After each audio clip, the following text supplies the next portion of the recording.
Namaskar. Hello and welcome to PGurus channel. I'm your host Sree Iyer. Joining me today again is Sree PVR Narasimha Rao, and we're going to talk about three interesting topics. We're continuing with this format of taking up three topics and have crisp discussions around that. The first one we're going to talk about is, do we need to bribe our gods? Yes or no? And if it is yes, why? And no, why not? So let's welcome Sree Narasimha Rao ji. Narasimha Rao garu, namaskar and welcome to PGurus channel. Namaskar to you and your audience.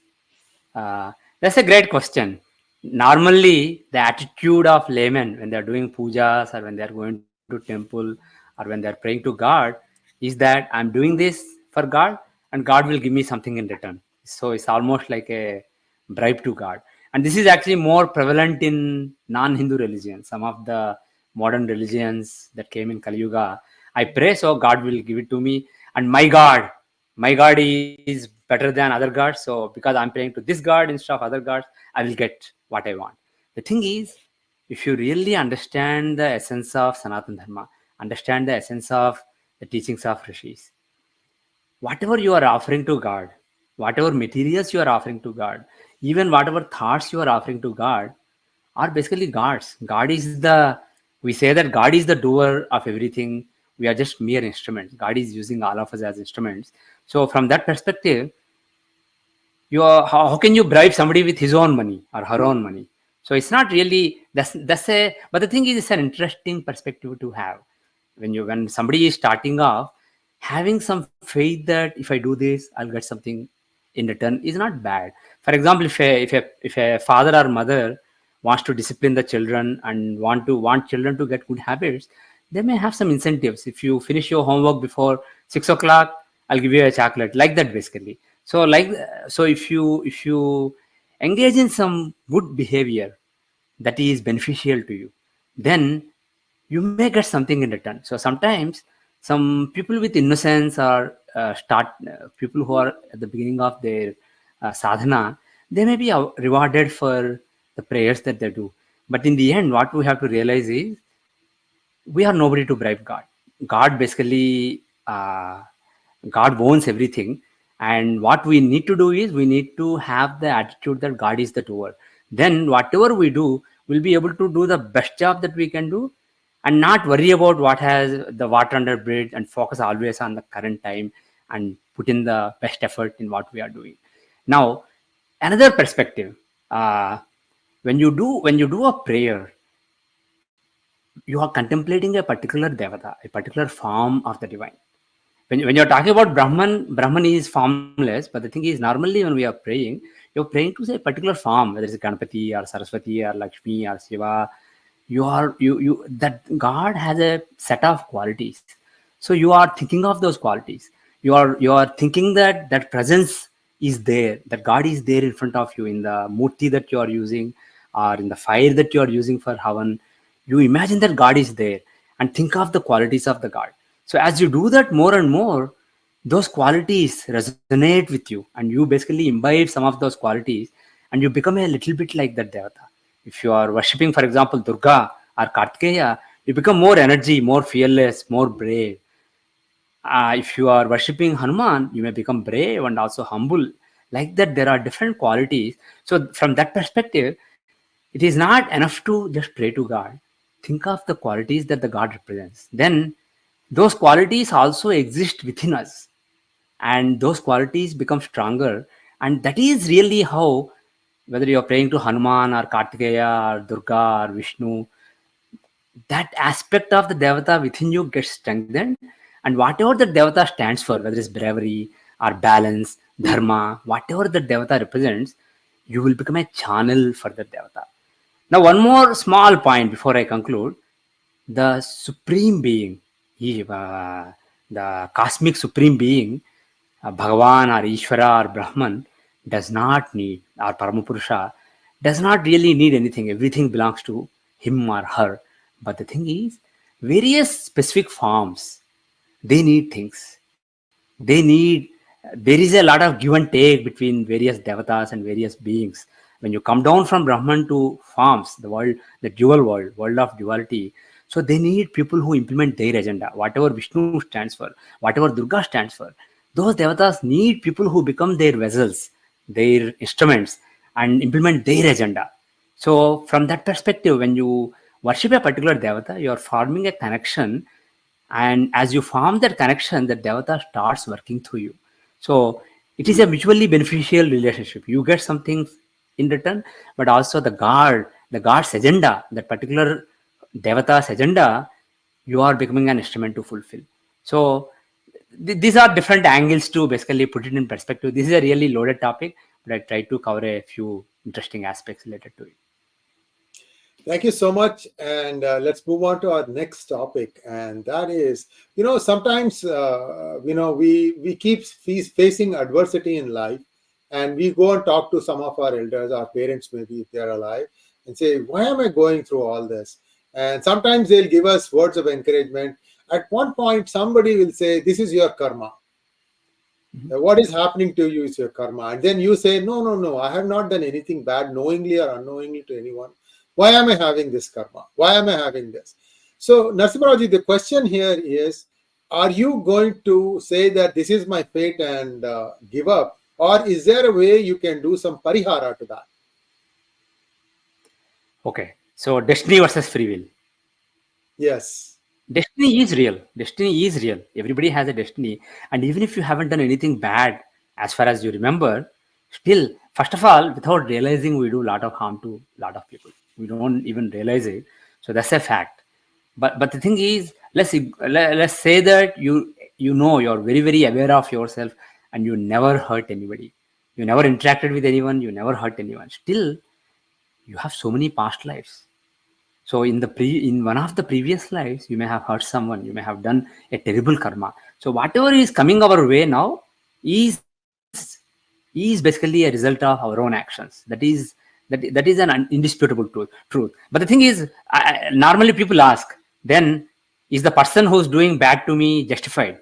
That person is identifying with that action, so it becomes a new karma for that person. So forget about that person. As far as I am concerned, I'm not justifying people doing mean things because I deserve it, because I did something in the past. All I am saying is that person, he will deal with his own karma. As far as I'm concerned, what is coming to me is a result of my own karma. I have to accept, and I have to look at what I can do now. But the thing is, destiny, just as destiny is real, free will is real. We do have, in a given circumstance, we have a lot of options. Right now, I can keep talking, or I can just hang up this call. I'm just giving a hypothetical example. We have hundreds of options. We don't realize. We think that this is what I need to do. But the thing is, we always have a lot of options. You could choose one of those options. And in some circumstances, choosing this option versus that option may not have a big difference in your life trajectory. But you do reach those crossroads in your life many times where you have multiple options, and the option that you take is going to determine the trajectory of your life. It will have a major impact on your life from then onwards. So actions that you undertake with your free will do shape your destiny. Let me put it this way. Free will and destiny are not two different things. They are the same thing. Action of today's free will becomes destiny tomorrow. Action of free will tomorrow becomes destiny day after tomorrow. So basically, destiny is the sum total of the equal and opposite reaction to all our actions till now. And because we are constantly performing new karmas, we are adding to that pipeline. We are modifying the destiny. And the thing is, some karmas may be too big, and they may change the trajectory. To give an analogy, suppose there is a tube, and the tube has some balls. You throw some balls, and balls come out of the tube. So it's not necessarily first in, first out, because some balls may be big, some may be small, so they may just make their way through. So the karmas that we put in, or the actions that we have done in the past, are like balls you put in the tube, and the tube is our karmic pipeline. And you can put a really powerful karma with enough velocity that it basically smithereens. It basically turns some of the negative balls that are in the pipeline into smithereens and come out first. So like that, it is possible to engage in good actions through your free will that will change the destiny, or not really change the destiny. They may delay the results of some bad karmas, and accelerate the results of some good karmas, and in some cases destroy some bad karmas also. Like in my example, the ball may be crumpled basically to smithereens. So like that, it is possible to overcome some karmas and at least delay some karmas. And it's not necessarily just prayer that does it. You can pray to God, and you can basically imbibe the divine energy by trying to connect with the God. You can strengthen certain aspects of divine within you, and that can help you. That can basically, that itself is a very positive karma. So that basically gets added to your pipeline. So that is one thing. The other is just helping others. Serving others is as useful as doing prayers. But the bottom line is, we never stop performing karmas. So our destiny is constantly being shaped. It is not frozen. The horoscope, from astrological perspective, you have a horoscope that basically shows the destiny, but that is basically frozen at your birth time. When you are born, this is the destiny that you came with. But the thing is, through your life, you add to the destiny and you keep shaping it. So if you perform enough big positive karmas, it can be shaped in a very positive way. Having said that, the destiny becomes a constraint on the free will. If your destiny is really bad, you have done a lot of terrible karmas, and it is really negative, then basically the options for your free will may be limited. So destiny doesn't decide your current action. It basically decides the circumstances and constraints under which you have to perform your new actions.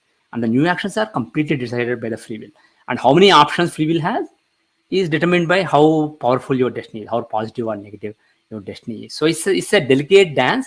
You never know, irrespective of the suffering that you are going through, you never know how terrible your destiny is, how powerful it is, and when it is about to end. So you should always maintain a positive attitude and focus on the actions of your free will right now, because that is what is going to help you in the future. Other stuff is water under the bridge. So my suggestion is, even if an astrologer tells you you have terrible horoscope, things will never work for you, don't believe it fully and keep doing your best, because at some stage these actions that are added to your pipeline will start giving their fruits. So it is never too late to keep doing auspicious new actions. Thank you so much, PVR Garu. So if I understand you correctly, or putting it in another words, your Atma goes from one Janma to another. And with that Atma, you carry some Purva Janma Phala. That could be also negative or positive. And this is with you. So when does the Atma have Mukti?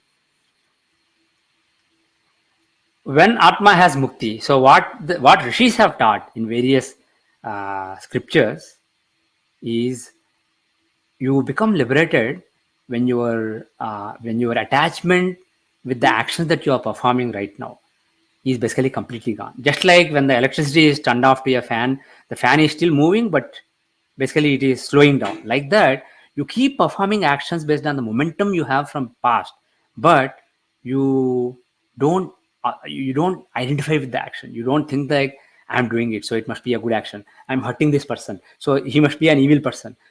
Doesn't matter. I'm inspired to do this action, and it seems natural for me to do this action. I'm just doing it. So I engage in natural and spontaneous actions without attachment, and completely aware that divine is acting through you. You are a mere instrument. That is one aspect. The other aspect is, the phalas for the previous karmas that you have done will keep coming to you, even if you have no attachment to your current actions. And because you have no attachment to current actions, you don't have ownership, identification that I am doing, they don't become binding for you going forward. They don't touch you basically. But the thing is, the actions that you performed earlier, while you were identifying still with the action, when you still had the kartrutva bhava, the sense of doership, those actions will keep giving the fruits. You accept it with zero resistance. For example, if Ramana Maharshi had cancer, skin cancer, or Ramakrishna Paramahansa had throat cancer, they accepted it. They did not say, let me do this or that to solve this. Let me pray to this God to basically cure this. They did not do that. Of course, if you do that, I'm not saying it's a bad thing. If you still have some attachments and vasanas, you better engage in that. But the thing is, they overcame all their vasanas and desires to do this versus that. So whatever was spontaneous and natural for them, they kept engaging in those actions. And whatever fruits were coming, whether they were superb or terrible, they just accepted them with complete acceptance and zero resistance. So when you do that, then the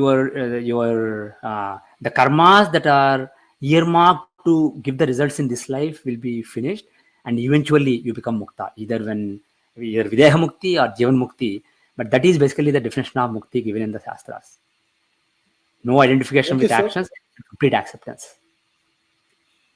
Very well put. Thank you so much. Because these are all questions that we all ask ourselves. What am I doing? Where am I going? These things constantly come to us, and I'm hoping that these questions get some sort of an answer here. And lastly, Narasimha Rao Garu, there has been this conflict between Russia and Ukraine. Now it is well into its 18th, 19th month. And you've had things going one way and the other way. And just 2 days ago, I saw a training camp for Ukrainians.